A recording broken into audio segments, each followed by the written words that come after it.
message mo nung December 11, which was a Sunday, may sinasabi ng isang delivery. Tama po ba? Yes po. Ano ito? Para saan at para kanino? I meant by delivery po are the documents na hinihingi niya po for the processing po ng joint venture with the supposed contractor. Hindi pera ito.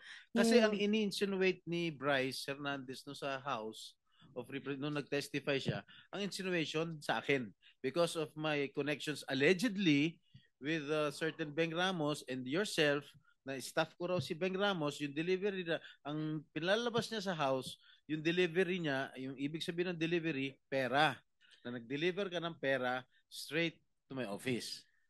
Yun ang insinuation niya eh. Ang agreement po is kami po kasi yung gagastos sa processing fee. No. So yun po siguro yung nire-refer niyang pera. I'm telling you that that was his insinuation when he testified in the House House of Representatives. Yes. Pero right now, you are saying na hindi mo ako kilala, hindi ka nagpunta sa aking tanggapan. Correct? Yes, Your Honor. So lumalabas talaga na wala akong kinalaman kung ano man ang transaksyon niyo ni Bryce Hernandez. Am I correct? Yes, Your Honor. There, 1 second. 1 second. With the permission of Senator Estrada. Yes, please. So hindi mo kilala si Senator Jinggoy at hindi ka nagdala ng pera sa kanya?